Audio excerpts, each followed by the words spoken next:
right, third graders, today's response to reading goes with the story Seven Blind Mice. You have 3 separate questions that you are going to answer. Make sure that you use complete sentences with correct capital letters and punctuation.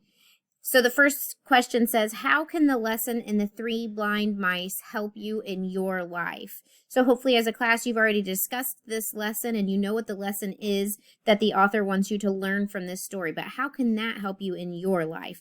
Write a couple sentences answering that question. Then the second question, how can judging someone before you know about them lead to a misunderstanding?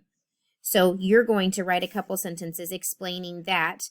And then, why is it important to make sure you know the person or know more about the situation before you judge them? So in any kind of situation, why is it important to know about the situation or know about the person before you make a judgment about them? Write a couple sentences answering that question, and then submit this back to your teacher when you're finished.